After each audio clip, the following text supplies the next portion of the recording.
고린도전서 10장 1절부터 7절까지의 말씀을 가지고 자유함으로 절제하라 라는 제목으로 하나님 말씀을 상고합니다. 사도 바울은 고린도 교회에게 구원받은 신자들의 삶이 어떠해야 하는가, 사도가 지금 메시지를 전하고 있는데 그대들이 구원받은 하나님의 자녀들이라면 그대들의 삶은 어떠해야 하는가에 대한 것을 가르치고 있습니다. 사실 지금 고린도 교회는 그렇게 형편이 좋지 않아요.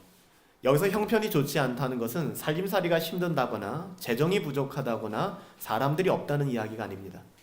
고린도 교회만큼 당시에 메가처치가 없었습니다. 고린도 교회는 굉장히 풍부한 재정을 가지고 있었고 굉장히 많은 사람들이 브랜드 처치, 이 브랜드를 추구해서 모여들었던 것이 이 항구 도시 고린도에 있었던 고린도 교회입니다. 그럼에도 불구하고 고린도 교회는 영적으로 본다면 굉장히 많은 문제들을 가지고 있었던 교회가 고린도 교회입니다. 그래서 많은 폐륜적인 교회들이 있었지만 특별히 고린도 교회는 사도 바울이 복음을 전해서 세워졌음에도 불구하고 영적인 아버지와 같은 사도 바울의 사도권을 부인하기까지 이르렀던 교회가 바로 고린도 교회였습니다. 나는 바울파, 나는 게바파, 심지어는 나는 예수파, 4분 온열되어서 나누어져 있었던 것이 고린도 교회였으며 음란하고 더럽고 추함으로 가득 찼던 것이 고린도 교회였습니다. 교회라는 이름을 붙이기에 정말 합당하지 않구나 싶을 정도로 어지간한 교회, 그것이 바로 고린도 교회였습니다. 이 고린도 교회를 향하여 사도 바울은 구원 얻은 신자들아, 그대들이 구원받은 신자들이라면 어떻게 살아가야 하는가에 대한 합당한 메시지를 전하고 있는 것입니다. 고린도 교회 가운데 여러 갈등들이 있었지만 가장 수면 위로 부각된 갈등은 이런 것이었습니다. 가난한 형제들 중에서 제사의 제물로 사용했던 음식들을 사서 먹는 그런 사례가 발생하기 시작했습니다. 그러니까 다시 말하면 성도의 삶 가운데에서 저렇게 하면 안 돼 하는 행동을 할 수밖에 없는 연약한 지경에 이르렀던 성도들이 발생하기 시작했습니다. 우상의 제물로 쓰였던 음식을 도대체 먹어야 되느냐 말아야 되느냐, 도대체 담배는 펴도 되느냐 피면 안 되느냐, 도대체 술은 마시면 안 되는 거냐 적당히 마셔야 되는 거냐, 이런 문제들이죠. 아니면 음악은 세속적인 가요나 세상적인 음악을 들어도 되는가, 듣는 것 정도는 괜찮고 부르면 또 안 되는 것인가. 아마 우리 안에도 이런 기준들이 굉장히 다양하게 있을 것입니다. 어떤 경건한 신자들은 때로는 악은 모양이라도 버린다는 마음을 가지고 이 모든 것을 멀리하는 사람도 있을 것이고, 또 어떤 분들은 연약함 속에 불편하지만 그런 삶을 이어가는 사람들도 있을 것입니다. 2000년 전 고린도 교회도 동일한 상황이었습니다. 특별히 우상에게 바쳐진 음식을 먹어도 되느냐 마느냐의 문제지만 이것은 우리들에게 굉장히 다양한 적용점들을 줄 수 있는 교회 안의 문제였습니다. 쉽게 말한다면 우리에게 자유를 주셨다고 했는데 그리스도께서 그대들을 위하여 자유를 주셨기 때문에 더 이상 종의 멍에를 매지 말라고 하셨는데, 프리덤, 리버티, 자유를 주셨잖아요. 그 자유를 주셨는데 도대체 어디까지 자유해야 하고 도대체 어디까지 절제해야 되는가, 여기에 대한 질문입니다. 이런 문제에 대해서 사도 바울이 교회를 향하여, 특별히 문제가 굉장히 많았던 교회를 향하여 메시지를 던지는 것은 오늘날 동일한 문제로 만연되어 있는 조국 교회에 굉장히 큰 교훈이 된다라고 믿습니다. 오늘 말씀을 보면 고린도전서 10장 말씀을 통해서 사도 바울은 갑자기 구약 출애굽 이후에 있었던 시내산에서 율법을 받았던 그때의 사건에 대하여 증언하고 있습니다. 갑작스럽게 고린도 교회에게 교훈을 하는데 시내산에서 있었던 사건을 끄집어 들어서 얘기를 하는 것입니다. 오늘 본문이 그런 내용들이에요. 사도 바울이 뭐라고 얘기합니까? 우리 조상들의 정체성은 모세에게 속한 것이다 라고 얘기합니다. 여기서 우리 조상들이라고 얘기하니까 유대인들만 생각한다면 여러분 큰 오해입니다. 믿음의 사람들, 참된 믿음, 하나님의 자녀들은 그 정체성이 어디에 속해 있는가? 모세에게 속하였다. 모세는 율법을 상징하고 하나님의 말씀을 대언하며 하나님의 말씀을 받은 사람들입니다. 그렇기 때문에 우리가 생각할 때 그렇구나. 하나님의 자녀들은 하나님의 말씀에 속한 자구나 라고 이해하시면 됩니다. 물론 궁극적으로 모세는 율법을 상징합니다. 근데요 여러분들, 율법이 악합니까? 아니에요. 율법이 정조준하고 있고 율법이 가리키고 있는 손가락의 끝은 뭡니까? 예수 그리스도예요. 율법은 예수 그리스도를 드러내는 수단이 되는 것입니다. 그래서 율법이 궁극적으로 가리키고 있고 율법이 궁극적으로 지시하고 있는 것은 예수 그리스도예요. 그래서 4절 말씀에 보면 뭐라고 얘기합니까? 2절에 보면 너희가 모세에게 속하였다? 그러면서 3절 4절에 뭐라고 얘기하냐면 다 같이 모세에게 속한 너희들 다 같이 신령한 음식 먹었다. 신령한 음료수를 마셨다. 이것은 그들을 따르는 신령한 반석으로부터 마셨음에 그 반석이 뭐라고 얘기합니까? 그리스도다라고 얘기하는 거예요. 그것이 바로 그리스도다라고 얘기하는 거예요. 그래서 바울은 이스라엘, 즉 신앙 공동체, 신자들은 모두가 다 같이 그리스도 대신 그 신령한 반석으로 말미암는 신령한 음식과 음료를 마신 그들이 바로 하나님의 자녀다라고 얘기하는 거예요. 우리가 T4G를 통해서 왈도라든지 위클리프라든지 그리고 지난주에 우리가 얀 후스에 대해서 배우면서도 그들이 계속해서 중세시대 그 흑암기에 바른 복음의 빛을 비추면서 주장했던 것은 뭡니까? 교회의 반석, 교회의 근거는 교황이 아니라 그리스도다.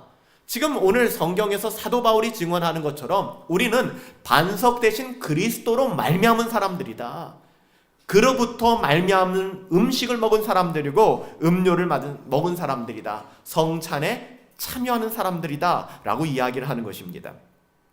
이것은 여러분들 구약시대 먼 나라 이야기, 먼 옛날 이야기가 아니라 오늘날을 살아가고 있는 하나님의 자녀들, 구약의 백성들도 예수 그리스도로 말미암아 구원을 받았고 우리 또한 더불어 예수 그리스도가 아니면 구원이 보증될 수 없는 사람들이에요. 다시 말하면 구약이나 오늘날이나 이 교회는 하나입니다. 분리될 수 없는, 그래서 그것을 우리가 캐톨릭이라고 얘기하는 것이고 로만 카톨릭이 아니라 유니버셜이다라고 얘기하는 거예요. 교회는 하나예요. 구원 얻은 신자들의 모임인 것입니다. 그래서 사도 바울은 지금 2000년 전 고린도 교회를 향하여 이 메시지를 던지지만 그로부터 훨씬 더 전에 신의 산에 모였던 하나님의 백성들 또한 그리고 우리 또한 2000년이 지난 우리 또한 동일한 법칙 가운데 규범 가운데 또 하나님의 자녀답게 살아가야 한다는 것을 피력하고 있는 것입니다. 근데 문제는 뭔지 아세요? 문제는 5절에 보면은 그러나 이 참 슬픈 일이죠. 그들의 다수는 그들이 어떤 사람들입니까? 모세에게 속한 사람들, 하나님의 말씀에 속했다고 하는 사람들, 신령한 음식과 신령한 음료를 마시고 먹고 마시면서 그리스도 안에서 함께하는 우리들이에요. 우리들 안에 어떤 문제가 발생했다는 것입니까? 이들 가운데 다수가, 소수가 아닙니다. 다수가 하나님께서 기뻐하시지 않는 삶을 살아가기 시작했다는 겁니다. 그것이 5절의 말씀이에요. 사실 고린도 교회는 문제가 많은 교회라고 말씀드렸죠. 바울은 그런 고린도 교회에 지금 편지를 보내면서 굉장히 그들 나름대로 찔릴 수 있는 도대체 바울 왜 이런 이야기를 우리에게 하지? 불편스럽게. 바울 왜 이런 이야기를 나 들으라고 하는 거지? 고린도 교회는 지금 하나님이 기뻐하시지 않는 길로 걸어가고 있었기 때문에 하나님이 원하시지 않는 길로 걸어갔던 구약 이스라엘 백성의 이야기를 꺼내는 것에 굉장히 불편했을 겁니다. 힘들었을 거예요. 그리고 뭐라고 얘기합니까? 고린도 교회를 향하여 구약의 이스라엘 백성들이 하나님의 뜻대로 살아가지 않은 결국은 무엇이냐? 광야에서 망하지 않았느냐? 광야에서 다 조상들이 초상을 치르지 않았느냐? 장례를 치르지 않았느냐? 약속의 땅, 젖과 꿀이 흐르는 가나안 땅은 구경도 못하고 들어가 보지도 못하지 않았느냐? 너희들도 그럴 수 있다 라고 사도 바울은 권면하고 있는 것입니다. 우리가 여기서 여러분들 조금만 성경적인 관점을 가지고 눈여겨볼 것이 있는데요. 보세요. 지금 구약의 출애굽 사건을 이야기하고 있지만 사도 바울이 인용하고 있지만 구약의 이스라엘 백성은 특별히 오늘 인용되고 있는 이스라엘 백성은 정작 출애굽은 성공했습니다. 물론 하나님이 출애굽시킨 거죠.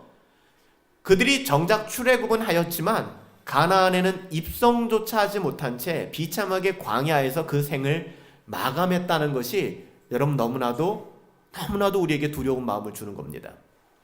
사도 바울은 고린도 교회를 향하여 이 구약의 사건, 시내산에서 하나님께서 율법을 수여하시기 위하여 모세를 부르신 그 순간에 이스라엘 백성이 금송아지 예배자가 되었거든요. 그래서 결국 이스라엘 백성에게 하나님의 진노가 임하게 되었잖아요. 이 사건을 통하여 제발 좀 들어라. 부탁이다. 내 말 좀 들어라. 이거 공갈이 아니다. 이거 진짜로 중요한 이야기야. 라고 사도 바울을 통하여 고린도 교회에 증언하고 있는 거예요. 근데 고린도 교회가 이거 깨달았습니까? 못 깨달았어요. 그렇다면 우리들은요, 2000년 전에 사도 바울을 통하여 이 사건을 경험하게 하시고 기록한 말씀을 우리에게 이 부족한 종을 통하여 들려주시는 겁니다. 하나님의 똑같은 마음이에요. 들으라는 겁니다. 돌아오라는 것입니다. 우리가 이 대목을 통해서 하나님께서는 이스라엘 백성에게 왜 40년 광야 생활을 허락하셨을까? 왜 고린도 교회를 향하여 사도 바울에게 이런 메시지를 전하게 하셨을까? 여러분 그거 아세요? 우연이 아니에요. 과거의 한 팩트가 아닙니다. 하나님께서는 2018년 10월 셋째 주 예배를 드리러 모인 우리들에게 은혜를 베푸시기 위하여 이 사건들을 예비하셨다는 건 여러분들 기억하시기 바랍니다. 여러분 성경의 하나하나의 사건은 바로 우리들을 위한 사건들입니다. 우연히 일어나는 사건들이 아니에요. 우리가 깨달아야 하기 때문에, 우리가 듣고 돌아와야 하기 때문에. 하나님께서는 당신의 구원의 도리를 알리시기 위하여 제대로 본보기가 필요했습니다. 왜? 우리는 본보기가 없으면 이해가 안 되는 사람들이니까. 그러니까 뭔가 누가 좀 다쳐보고 무슨 문제가 생겨봐야 이제 속이 끓고 뭔가 다급해지는, 그게 우리들이잖아요. 여러분 솔직히 좀 편하게 생각해 봅시다. 우리는 얼마나 교만해요. 웬만한 일 가지고는 꿈쩍도 하지 않습니다. 그래서 하나님께서는 하나님의 진리를 가르쳐 주시기 위하여 때로는 본보기로 어떤 문제를 삼으신다는 것입니다. 그것이 이스라엘 백성의 과거였어요. 그리고 고린도 교회의 문제였습니다. 본보기가 없으면 믿지 못하는 어리석은 존재가 바로 저니까, 그 우리들이니까. 하나님께서는 당신의 구원의 도리를 알리시기 위하여, 하나님의 구원의 그 방편을 알리시기 위하여 제대로 된 본보기가 필요했던 것이죠. 본보기가 없으면 우리는 믿지 않으니까. 그런데 여러분, 이렇게 본보기를 보여주시기까지 하셨는데, 그리고 이 사건을 통하여 다시 한번 2000년 전에 고린도 교회에게 질책하시고 이 메시지를 우리에게 신약 성경으로 주셨는데, 구약과 신약을 통하여 더블 체크해 주신 거예요. 더블 체크. 우리는 못 알아듣는 사람들이니까 오늘 이 시간에 구약 성경과 신약 성경을 통하여 부족한 종을 통하여 여러분들에게 2중, 3중, 4중 계속해서 체크해 주시면서 하나님 말씀해 주시는 거예요. 너희 그렇게 살면 안 돼. 그 길 아니야. 라고 말씀하시는 겁니다. 그럼에도 불구하고 듣지 못한다면 이것은 그 영혼에 너무나도 안타까운 일이 아니겠습니까? 하나님께서 본보기를 보여주신 목적은 뭔가요? 우리로 하여금 그들이 악을 즐겨했던 것처럼, 여기서 의도적으로 이렇게 표현합니다. 성경에서 그들이 악을 즐겨했다. 실수해서 악을 행한 것이 아니라 즐겨한 거예요. 예를 들면 예배 시간에도 여러분 마찬가지예요. 진짜 피곤하고 힘들어서 내 삶이 여력이 없어서 조는 것과 의도적으로 조는 건 차이가 있습니다. 각성하셔야 돼요, 여러분들. 내가 의도적으로 멍 때리고 있는 것과 내가 진짜 너무 싫어서 힘들어서 멍 하고 있는 것은 별개의 문제예요. 그 이야기를 하시는 거예요, 지금. 우리의 삶이 너무너무 힘들어서 그렇게 할 수밖에 없는 거 가지고 주님이 몰아붙이지 않으세요. 주님 그런 분 아니에요. 그런데 오늘 성경이 뭐라고 얘기합니까? 악을 행하는데 그 악을 즐긴다라고 표현해요. 고린도 교회 사람들에게 말할 수 있습니다. 당신들 악을 즐겼습니까? 무슨 말씀이에요? 우리 악을 즐긴 적 없어요. 저희 나름대로 최선을 다했다고요. 근데 성경은 뭐라고 딱 주석해버립니까? 그들이 악을 즐겼다. 무서운 얘기 아닙니까? 타락한 죄성의 연약함으로 우리는 악에게 지고 유혹에 넘어질 수밖에 없는 사람들이에요. 알아요. 연약함이 있다는 거. 하지만 그렇게 연약하여 넘어진 것과 그것을 즐기고 습관적으로 탐닉하는 것은 전혀 별개의 문제입니다, 여러분. 사도 바울은 광야에서의 이스라엘 백성들, 이 사건은 어떤 사건이라고요? 하나님이 출애굽시켜 주셔서 피, 개, 이, 파, 악도구, 매극장 10가지 첫 자만 얘기했어요. 10가지 재앙을 이집트에 애굽 땅에 쏟아 부으시고 이스라엘 백성을 구원하시고 홍해를 가르시고 이스라엘 백성을 인도하여 주셨다고요. 노예에서 자유인이 되게 하셨다고요. 그리고 그들을 시내 산에서 불러서 목적은 하나님의 말씀을 주시기 위해서 모세를 부르셨다고요. 근데 그들은 금송아지를 만들어서 금송아지 예배자로 타락하고 말았습니다.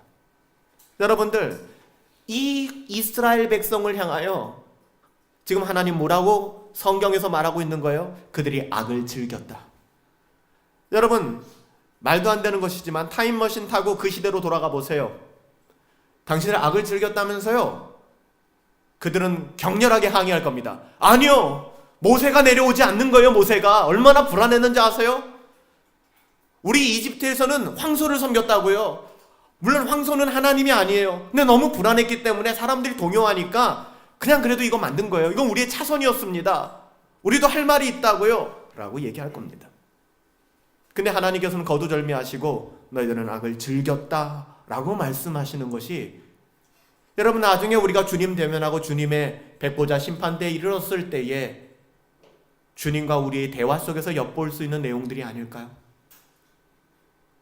입술로는 하나님 우리는 연약해서 그렇습니다 라고 얘기하지만 우리의 마음의 중심에 깊은 곳을 아시는 주님께서 아니야, 너는 죄를 즐겼어 라고 말씀하신다면 여러분들 어떻게 하시겠습니까?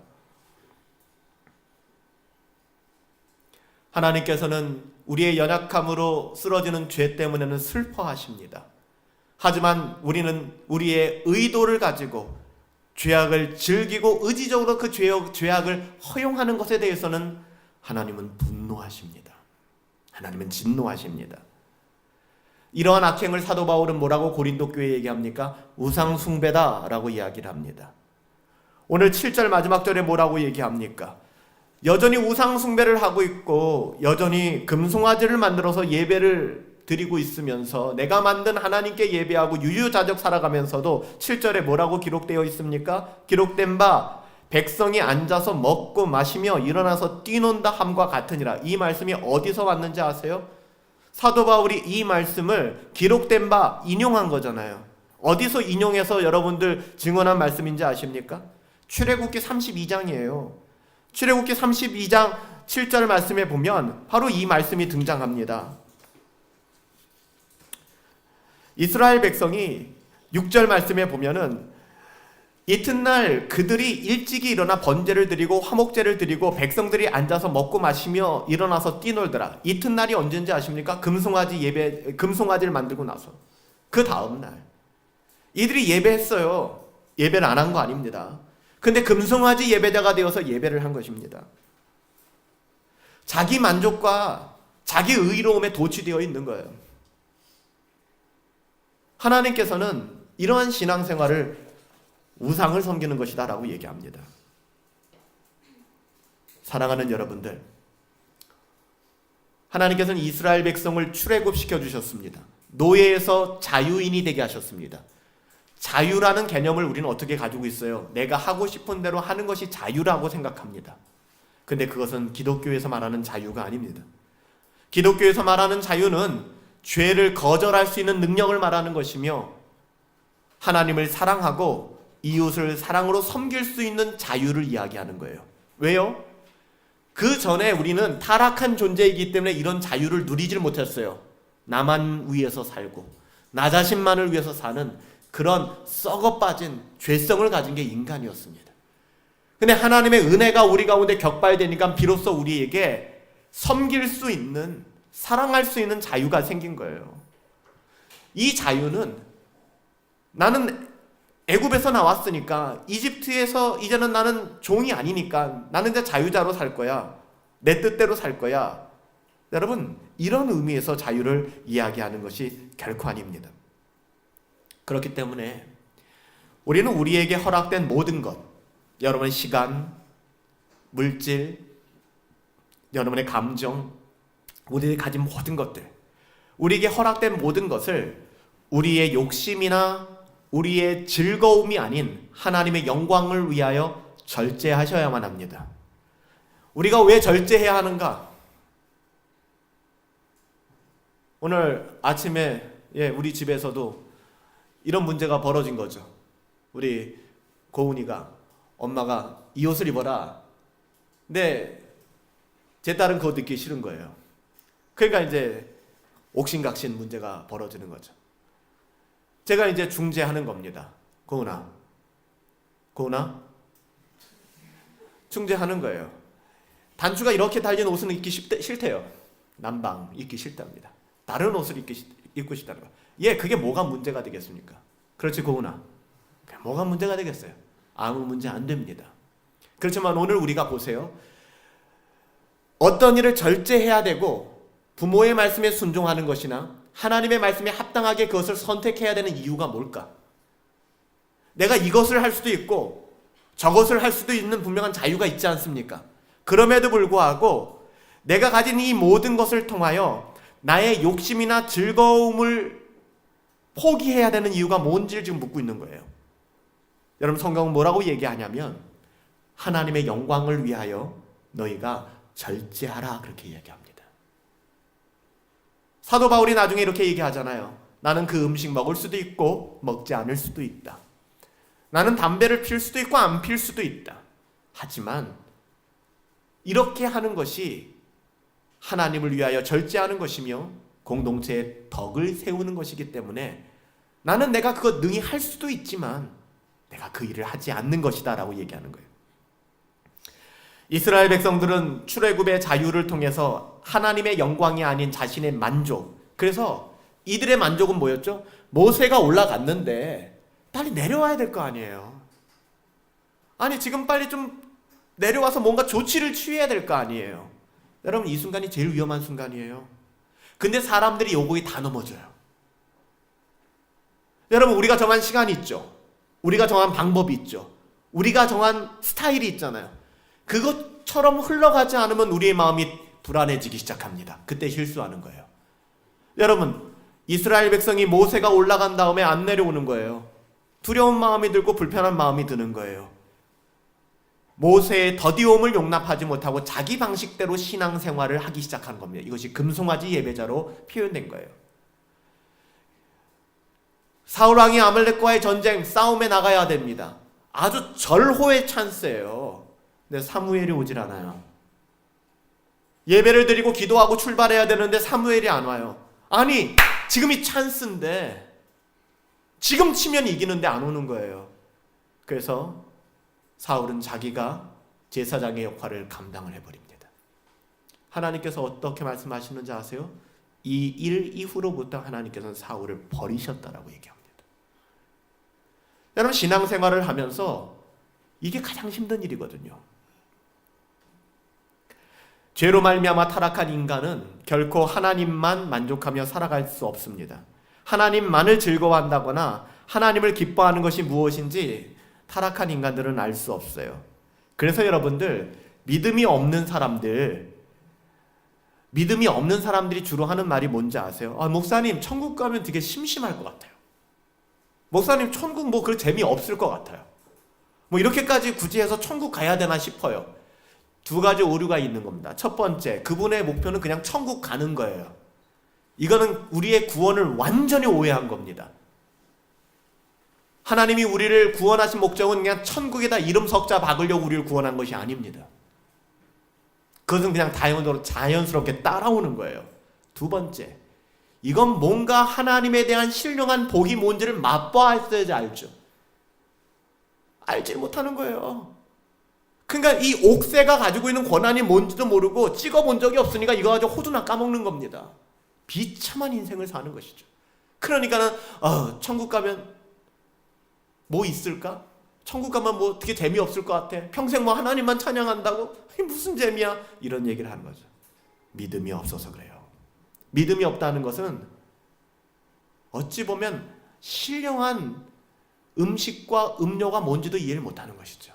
그러니까 인생의 오로지 목적은 나 잘 먹고 잘 살고 내 좋은 대로 살고 내 눈에 보기 좋은 사람 만나 결혼하고 살아가는 거예요. 그냥 평생. 여러분, 그 마지막 점은 어딜까요? 그걸 보여주는 거예요. 지금 사도 바울이 구약의 한 사건을 통하여 하나님이 오늘 보여주시는 거예요. 고린도 교회를 향하여, 우리 분당 허브 교회에게 깨달으라 말씀하는 거죠. 여러분들, 치명적 죄악 속에 살아가는 인생에게 우리 주님이 찾아오셨잖아요. 우리를 애굽 땅에서 건져 주셨잖아요. 그리고 우리를 당신의 은혜와 사랑으로 구원해 주시고, 이러한 우리에게 하나님께서 원하시는 게 한 가지가 있는 거예요. 하나님의 자녀들에게. 그것이 성결입니다. 거룩함입니다. 물론 궁극적으로 이런 거룩을 이루어 나갈 수 있는 근거 역시 오직 하나님의 은혜밖에는 없죠. 그분이 거룩하시기에 우리가 거룩할 수 있는 거예요. 그거 아세요? 우리가 어떻게 거룩해지겠습니까? 그분이 거룩하시기 때문에 우리가 거룩해지는 거예요. 그분께 우리가 젖붙임을 받았기 때문에, 포도나무 대신 주님께 젖붙임을 받았기 때문에 우리가 자연스럽게 포도 열매를 맺게 되는 것이지, 우리 안에는 하나님이 기뻐하시는 거룩한 삶을 살 능력이 없어요. 그런 자유가 우리에겐 없어요. 근데 우리가 주님을 만난 그 순간 그 자유를 누리게 된 겁니다. 이 자유는 누누이 말씀드리지만 아이들이 하는 것처럼 나 자유야 라고 말하는 자유가 아닙니다. 구원받은 우리에게는 특권과 책임이 있어요. 특권이라고 제가 표현한 것은 우리가 날마다 거룩하게 되어져 간다는 것입니다. 이것이 하나님의 자녀에게 주신 특권이에요. 내가 그걸 원치 않는다고 할지라도 내 안에 있는 하나님의 선한 양심이 나를 가만두질 않아요. 그래서 우리는 시간이 지날수록 하나님을 닮아가는 거룩한 백성이 되어집니다. 이것은 우리의 특권입니다. 책임이라고 이야기한 것은 그런 우리가 이 땅에서 복음의 증인으로 살아가야만 한다는 것입니다. 어쩌면 이 두 가지가 우리를 부르신 이유예요. 뭐라고요? 거룩하게 살아라, 복음에 합당하게 살아라, 이거고요. 두 번째는 땅끝까지 이르러 내 증인이 되라, 이 두 가지입니다. 그러니까 이것이 하나님의 자녀들을 부르신 목적이에요. 아닌 것 같으세요? 구약의 사건을 보실까요? 이스라엘 백성을 왜 택하셔서, 아브라함의 자손을 왜 택하셔서, 여러분, 아브라함의 자손이 자격이 있어요? 자격이 있어서 택하신 거 아니라고요. 무자격자 중에서도 무자격자인 그들을 택하셨어요. 그럼 하나님이 원하셨던 건 뭡니까? 내가 거룩하니 너희도 거룩하라, 거룩한 백성 되어라 말씀하셨잖아요. 두 번째는 뭡니까? 이스라엘이 오해했던 거죠. 우리는 선민이야, 하나님이 우리를 초이스하셨어, 우리만 구원받아, only me, 나만 구원받아, 누리자. 하나님께서 이스라엘 백성 택하신 목적은 뭐죠? 너희는 제사장 나라가 되어라. 다시 말하면 너희를 통하여 이방이 돌아오는 복음의 다리를 놓는 사람이 되어라 하고 부르신 거예요. 우리는 다르겠습니까? 우리를 부르신 목적은 뭡니까? 첫 번째, 거룩하십시오, 하나님을 닮아가십시오, 경건하십시오. 여기서 끝나는 것이 아니에요. 두 번째는 제사장 나라가 되라는 겁니다. 물된 동산과 같이 내 물만 가두어서 내 논에만 물을 대고 내 논만 추수할 때 풍년 열리면 되지, 풍년이면 되지, 이게 아니라는 거예요. 우리는 우리 논의 물꼬를 터야 되는 것입니다. 할렐루야. 흘러가야 되는 거예요. 워치만 리라는 사람으로부터 이단이 만들어져 가지고서 가정교회라는 이단이 생겼지만, 워치만 리가 복음을 설명했던 방식 중에 하나가 이겁니다. 이 중국인들에게 복음을 전하면서 이 선교를 하면서 뭐라고 얘기를 하냐면은, 참된 복음이 뭔지 아십니까? 여러분의 논의 물꼬를 트는 겁니다 라고 가르쳐 주는 거예요. 복음을 이성과 지성적으로 아는 것이 아니라 당신이 그렇게 아까워하는 당신의 논의 물꼬를 터서 메마른 땅으로 흘려보내는 것, 이것이 복음입니다 라고 얘기하는 것이죠. 하나님이 원하시는 것이 여러분들 이것입니다. 그렇게 하나님 자녀들, 이 땅에서 하나님의 자녀들은 하나님을 사랑하기 때문에 하나님께서 원하시는 삶을 살아가게 돼 있죠. 구별된 삶, 거룩한 삶, 그리고 은혜의 복음을 자랑하며 전하는 삶. 거룩한 백성, 제사장 나라. 이것이 여러분들, 이 안목이 없으면 성경을 보면 여러분들 착각하는 거예요. 구약의 이스라엘 백성들처럼. 아, 나 구원시키려고, 나 천국 보내려고 하나님이 나를 부르셨구나. 여러분들, 하나님께서는 우리를 거룩한 백성으로, 그리고 제사장 나라로 불러주신 거예요. 하나님께서는 신의 산에서 율법을 주시고, 이 부분들, 그래서 여러분들 율법이 우리에게 주는 교훈이 뭐라 그랬죠? 첫째는 하나님 사랑, 둘째는 이웃 사랑이잖아요. 이웃 사랑의 하이라이트는 뭘까요? 당연히 이 세상에 어떠함으로도 도와줘야겠지만 가장 중요한 것은 은혜의 복음을 흘려보내는 거 아니겠습니까? 근데 문제는 뭐라 그랬어요? 오늘 구약의 한 사건처럼 시기와 때의 문제입니다.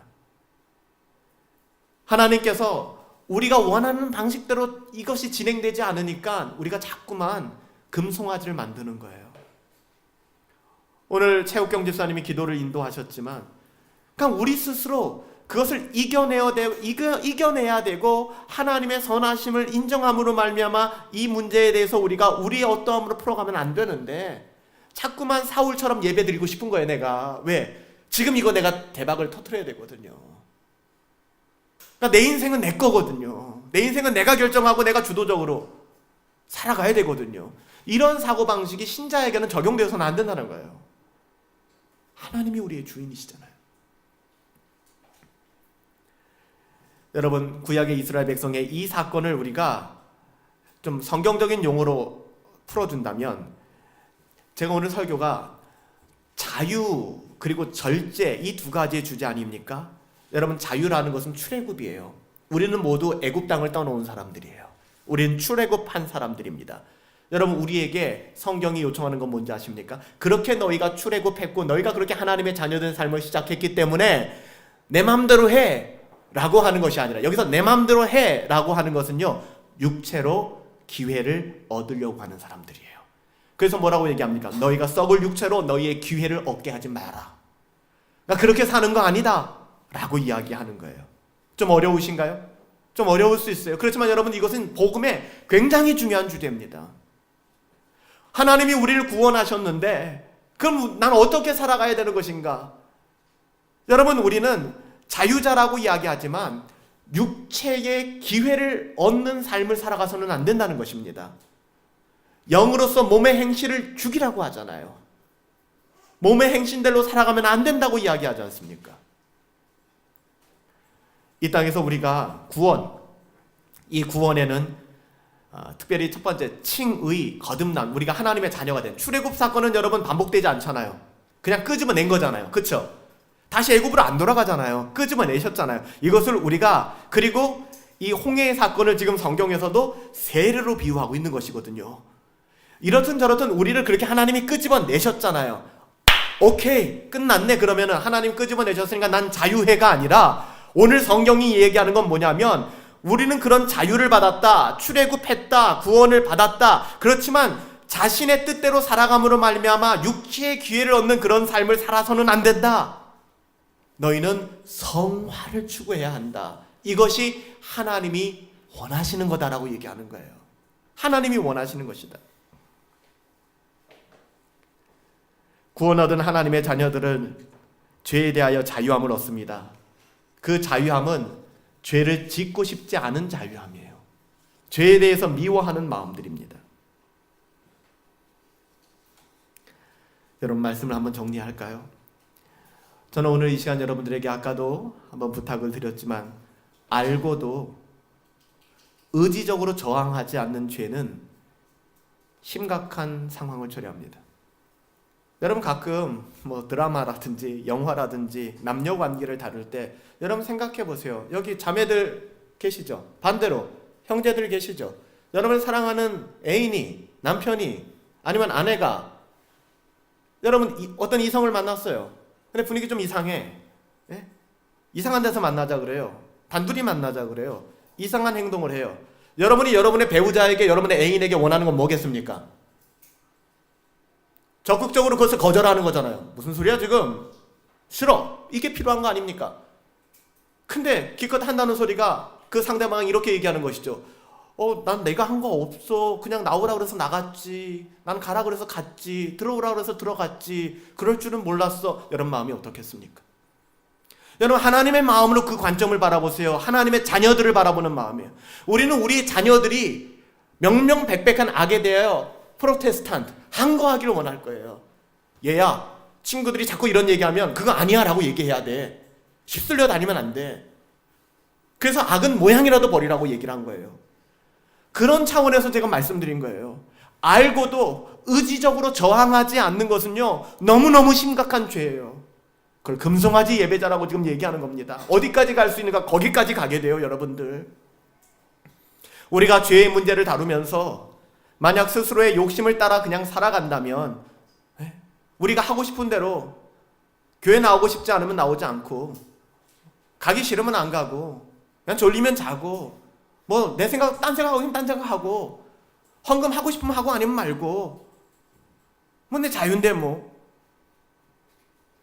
여러분 그렇게 살아가신다면 이건 제 이야기가 아니에요, 여러분들. 하나님께서 이 부분에 대해서 지금 다루고 계신 겁니다. 이것은 의도적으로 하나님을 무시하는 행위라고 얘기합니다. 이스라엘 백성이 시내산 아래서 사울 왕이 하나님 앞에서 하나님을 무시한 거예요. 여러분 이런 삶은 어떤 결과를 만들어 놓을까요? 궁금하시죠? 이런 삶은 결코 광야를 빠져나오지 못합니다. 구원의 문제를 얘기하는 게 아닙니다. 구원의 문제에서 성화의 부분을 얘기하는 거예요. 내가 천국 가느냐 지옥 가느냐의 부분을 얘기하는 것이 아니라 구원받은 하나님의 자녀임에도 불구하고 그는 평생 광야에서 썩고 죽을 수도 있다는 것입니다.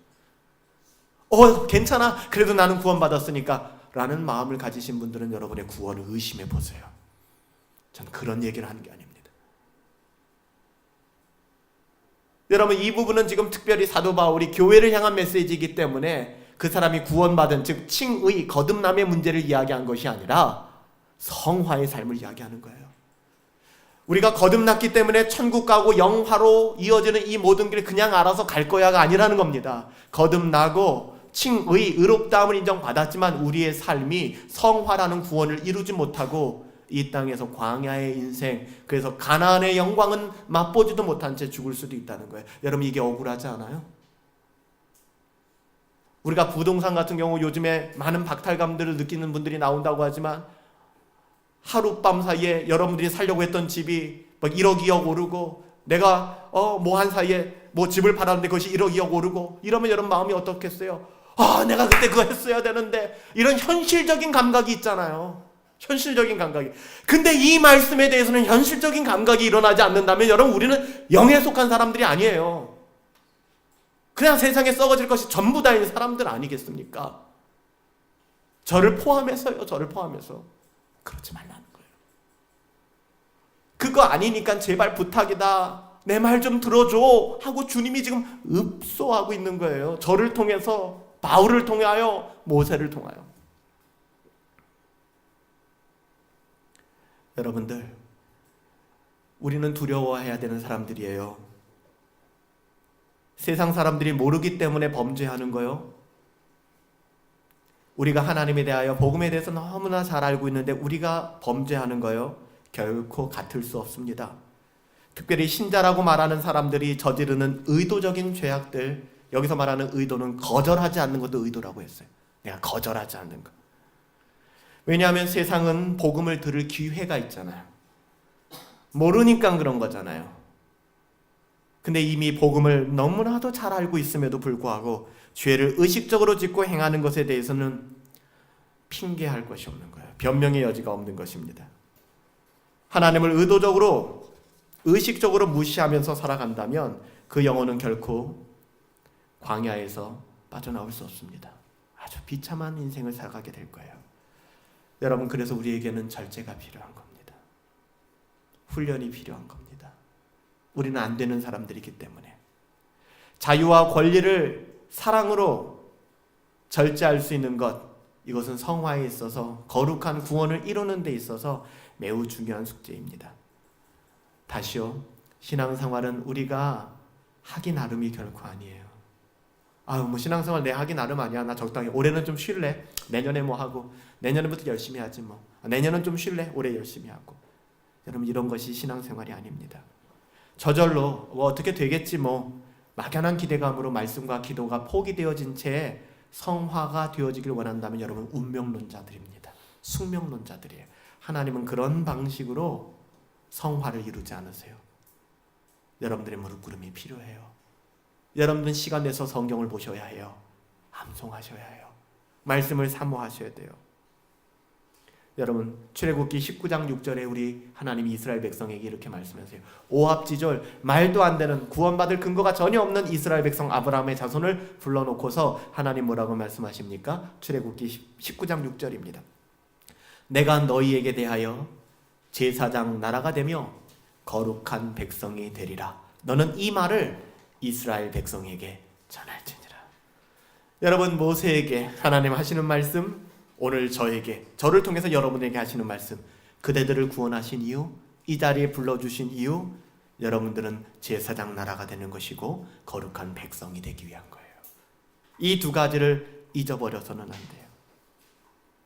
여러분 이 두 가지를 잊어버리는 사람들에 대하여 출애굽기 32장 25절에서는 모세가 본즉 그들이 방자히 행한다라고 얘기합니다. 여러분 방자히 행하는 결과가 출애굽기 32장 25절에 뭐라고 얘기하는지 아세요? 원수들에게 조롱거리가 될 것이다. 하나님의 자녀들이 방자하게 행하면 구원이 취소되는 게 아니에요. 원수들의 조롱거리가 되는 거예요. 아버지 얼굴에 먹칠을 하는 겁니다.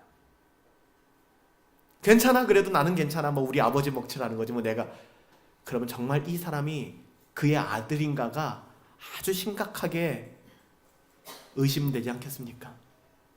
아니에요 여러분들. 마지막으로 한 가지만 당부드릴게요. 지금 방자함이라는 것에 대해서 생각해 보았어요. 우리들의 신앙을 점검할 때 가장 중요한 것 중에 하나가 내게 방자함이 있는가, 내게 자유가 아니라 방자함이 있는가를 돌아보셔야 합니다.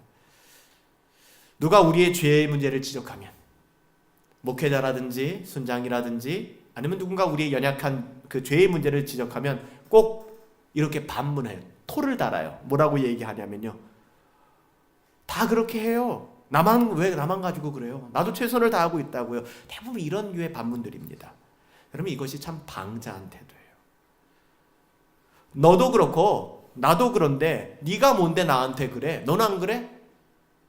누가 예를 들면 목회자도 연약한 사람이에요. 그럼에도 불구하고 누군가에게 뭔가를 권면합니다. 그러면 드는 마음이 목사님 뭐 자기는 안 그런가? 자기도 그러면서 바로 이런 태도들이에요. 속으로라도 이것이 방자함입니다. 여러분 조금 아플 수 있죠. 불편할 수 있죠. 우리의 죄가 말씀 앞에서 때로는 영적인 권위자 앞에서 드러나고 들추어진다면 여러분들 이렇게 방자히 행하는 것이 아니라 하나님의 은혜로 회개할 수 있게 되길 예수님으로 축복합니다. 죄가 지적되어지면 어떠한 이유에서든지 우리의 죄가 지적되어지면 회개한다는 것이 복된 일입니다. 복된 일이에요. 그 죄를 누구에게 지적당하는 것이 중요한 게 아니에요. 누가 나를 지적해 이게 중요한 게 아니에요. 내 자존심 상해 이게 중요한 게 아니고요.